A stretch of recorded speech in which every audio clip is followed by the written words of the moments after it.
জাতীয় পার্টির কেন্দ্রীয় কার্যালয়ের সামনে পুলিশ সেনাবাহিনী মোতায়েন। নির্বাচন চাওয়াটা কি অপরাধ বলছেন সাকি। ৩০০ আসনে প্রার্থী তালিকা চূড়ান্ত করছে মামুনুল হকের দল। জানাবো বাজেটের টার্গেট মধ্যবিত্ত, জনগণের কল্যাণ সাধনে গুরুত্ব দিতে হবে। এবং সর্বশেষ জানাবো কালীগঞ্জে বিএনপির দুই পক্ষের সংঘর্ষে নিহত এক। এতক্ষণ শুনছিলেন সংবাদ শিরোনাম, এবারে বিস্তারিত। তবে তার আগে অনুরোধ থাকবে আমাদের চ্যানেলটি সাবস্ক্রাইব করে বেল আইকনটি ক্লিক করুন। জাতীয় পার্টির কেন্দ্রীয় কার্যালয়ের সামনে পুলিশ সেনাবাহিনী মোতায়েন। হামলার আশঙ্কায় রাজধানীর কাকরাইলে অবস্থিত জাতীয় পার্টির কেন্দ্রীয় কার্যালয়ের সামনে পুলিশ ও সেনাবাহিনী মোতায়েন করা হয়েছে। এর আগে জাতীয় পার্টি নিষিদ্ধের দাবিতে বিজয়নগর পানির ট্যাঙ্ক নাইটিঙ্গেল এলাকায় একটি বিক্ষোভ মিছিল করে গণ অধিকার পরিষদের নেতাকর্মীরা। এর কিছুক্ষণ পরে জাতীয় পার্টির কেন্দ্রীয় কার্যালয়ের সামনে পুলিশ ও সেনাবাহিনী মোতায়েন করা হয়। আইনশৃঙ্খলা বাহিনীর সদস্যদের সঙ্গে কথা বলে জানা যায়, জাতীয় পার্টির কেন্দ্রীয় কার্যালয়ে হামলার আশঙ্কা আছে। কোনো ধরনের হামলা মব যাতে না হয় সেজন্যই তাদের এই অবস্থান। এ বিষয়ে জানতে চাইলে গণ অধিকার পরিষদের সাধারণ সম্পাদক রাশেদ খান জানান, জাতীয় পার্টি নিষিদ্ধের দাবিতে আমরা একটি বিক্ষোভ মিছিল করেছি। কোনো ধরনের মব তৈরি হোক আমরা চাই না। নির্বাচন চাওয়াটা কি অপরাধ বলছেন সাকি। রাজনৈতিক দলগুলির নির্বাচন চাওয়াকে স্বাভাবিক বিষয় হিসেবে বর্ণনা করে গণসংহতি আন্দোলনের প্রধান সমন্বয়কারী জোনায়েদ সাকি বলেছেন, এর মধ্যে কোনো অস্বাভাবিকতা নেই। নির্বাচন চাওয়াটা কি অপরাধ? তিনি বলেন, ডিসেম্বর থেকে জুন এই সময়ের মধ্যে নির্বাচন আয়োজনের কথা প্রথম বলেছেন অন্তর্বর্তী সরকারের প্রধান উপদেষ্টা প্রফেসর ডক্টর মোহাম্মদ ইউনূস। সুতরাং রাজনৈতিক দলগুলো যদি ডিসেম্বরে নির্বাচন চায় তাতে কোনো অপরাধ নেই, বরং এটাই স্বাভাবিক। তিনি আরও বলেন, যদি ডিসেম্বরে নির্বাচন আয়োজন করা না যায় তাহলে কেন সম্ভব হচ্ছে না তার ব্যাখ্যা সরকারকেই দিতে হবে। সরকারের কাজ অনাস্থা বাড়ানো নয়, বরং সেই অনাস্থা দূর করা।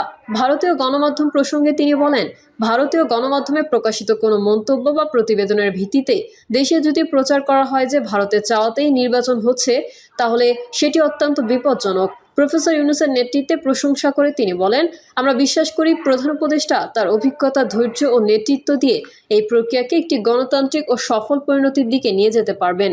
তিনি সব পক্ষকে আস্থায় আনতে সক্ষম হবেন। আমরা তাকে সর্বদা সহযোগিতা করতে প্রস্তুত। বিপ্লবী ওয়ার্কার্স পার্টির সাধারণ সম্পাদক সাইফুল হক বলেন, যারা শেখ হাসিনাকে ফ্যাসিবাদী হিসেবে তৈরি করেছে তারা এখনও বহাল তবিয়তে আছেন। গত 9 মাসে 15 থেকে 16টি কমিশন হয়েছে, কিন্তু রাজনৈতিক দুর্বৃত্তায়ন বন্ধে কোনো কমিশন হয়নি। তিনি আরও বলেন, যারা অতীতে অভ্যুত্থানের নেতৃত্ব দিয়েছেন তারা এত দ্রুত নিন্দিত হননি। এখন আমরা দেখতে পাচ্ছি অভ্যুত্থানের নায়কদের স্বজনরা দুর্নীতিতে জড়িয়ে পড়ছেন। তিনি আরও বলেন, সম্প্রতি প্রধান উপদেষ্টা জাপান সফরে গিয়ে বলেছেন, একটি দল ছাড়া কেউ ডিসেম্বরে নির্বাচন চায় না। একজন বিজ্ঞ ব্যক্তি হিসেবে তার এই মন্তব্য করা উচিত হয়নি। ৩০০ আসনের প্রার্থী তালিকা চূড়ান্ত করছে মামুনুল হকের দল। আগামী জাতীয় সংসদ নির্বাচনের লক্ষ্যে ৩০০ আসনের প্রার্থীর তালিকা চূড়ান্ত করেছে বাংলাদেশ খেলাফত মজলিস। আগামী ২১শে জুনের মধ্যে এই তালিকার কাজ শেষ করবে দলটি। সভায় সিদ্ধান্ত হয় ২১শে জুনের মধ্যে বাংলাদেশ খেলাফত মজলিস ৩০০ আসনে প্রার্থী তালিকা চূড়ান্ত করবে। একাধিক প্রার্থীর ক্ষেত্রে দলীয় মনোনয়ন পাবেন তারাই, যারা জনপ্রিয়তা, সাংগঠনিক গ্রহণযোগ্যতা ও ময়দানি তৎপরতায় এগিয়ে থাকবেন। দলের মহাসচিব মাওলানা জালাল উদ্দিন আহমেদ বলেন, প্রয়োজনীয় সংস্কার শেষে বর্তমান অন্তর্বর্তী সরকারের অধীনেই জাতীয় সংসদ নির্বাচন আয়োজন করতে হবে। সেই নির্বাচন কারচুপি, পেশি শক্তি ও কালো টাকার প্রভাব মুক্ত হতে হবে। তিনি বলেন, জনগণ আর কোনো 2014, 18 বা 2024 সালের মতো প্রহসনের নির্বাচন দেখতে চায় না। এমনকি 1/11-র মতো অস্বাভাবিক পরিস্থিতিও গ্রহণযোগ্য নয়। বাজেটের টার্গেট মধ্যবিত্ত, জনগণের কল্যাণ সাধনে গুরুত্ব দিতে হবে। আসন্ন জাতীয় বাজেটে আয়কর আদায়ে মধ্যবিত্তকে টার্গেট করা হয়েছে বলে জানা গেছে। যারা প্রথমবার রিটার্ন জমা দেবেন তাদের জন্য সুখবর থাকলেও মধ্যবিত্ত শ্রেণীর কর হার দ্বিগুণ করা হচ্ছে। বিদ্যমান কর কাঠামো অনুযায়ী ব্যক্তি শ্রেণীর সাধারণ করদাতাদের করমুক্ত আয়ের সীমা বাড়ে 3 লাখ টাকা। আয়করের বর্তমান স্ল্যাব অনুযায়ী 3.5 লাখ থেকে 4.5 লাখ টাকার মধ্যে বার্ষিক আয় থাকলে করদাতাদের 5% করে আয়কর দিতে হবে। আগামী বাজেটে আয়করের স্ল্যাবে আনা হচ্ছে পরিবর্তন। সাধারণ করদাতাদের করমুক্ত আয়ের সীমা 3,75,000 টাকা করা হলেও পরবর্তী স্ল্যাব করা হচ্ছে 6,75,000 টাকা। আর এই স্ল্যাবে করা হচ্ছে 5% থেকে বাড়িয়ে করা হচ্ছে 10%, অর্থাৎ দ্বিগুণ। দেশের আর্থসামাজিক প্রেক্ষাপটে এটি সাধারণ মধ্যবিত্ত শ্রেণীর আয়। কাজেই স্ল্যাবে পরিবর্তন এবং কর হার বাড়ানোর ফলে মধ্যবিত্তের ওপর নিশ্চিতভাবেই করের বোঝা বাড়বে। এছাড়া সরকারি ট্রেজারি বন্ডের উৎসে কর দ্বিগুণ করা হচ্ছে। অনেক মধ্যবিত্ত নিরাপদ বিনিয়োগের জন্য এই বন্ড কিনে থাকেন। আমাদের দেশের সবচেয়ে সচেতন শ্রেণী হলো মধ্যবিত্ত। এই শ্রেণীটি অর্থনীতির চাকা সচল রাখতে বড় ধরনের অবদান রাখে, কিন্তু দুর্ভাগ্যজনকভাবে প্রতি বছর বাজেটে প্রাপ্য গুরুত্ব তারা পায় না।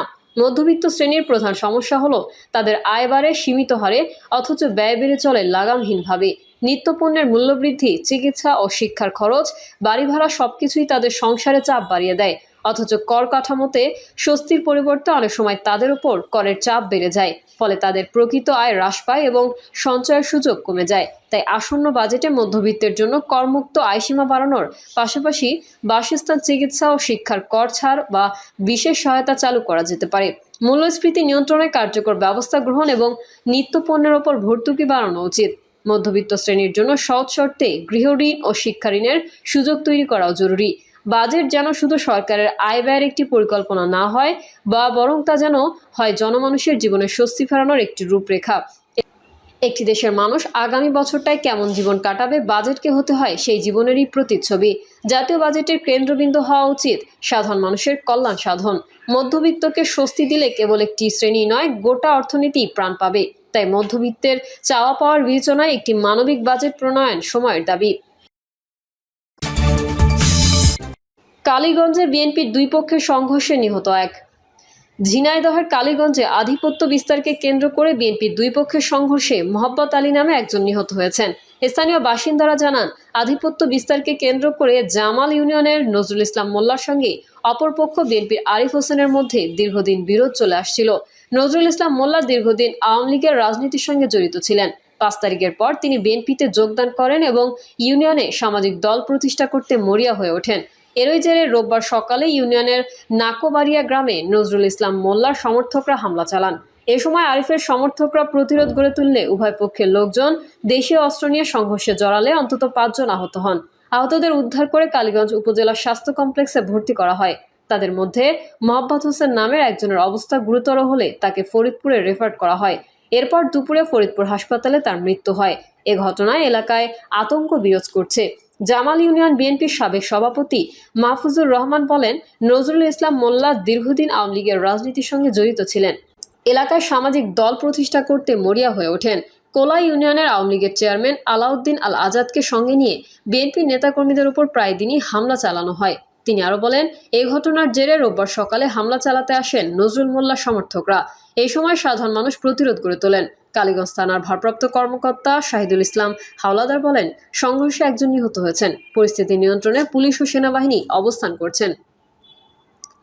প্রিয় দর্শক, এই ছিল এখনকার সর্বশেষ সংবাদ। আপডেট সহ সংবাদ পেতে চ্যানেলটি সাবস্ক্রাইব করে বেল আইকনটি ক্লিক করুন। কমেন্টে আপনার মতামত জানিয়ে আমাদের সাথেই থাকুন। ধন্যবাদ সবাইকে। আল্লাহ হাফেজ।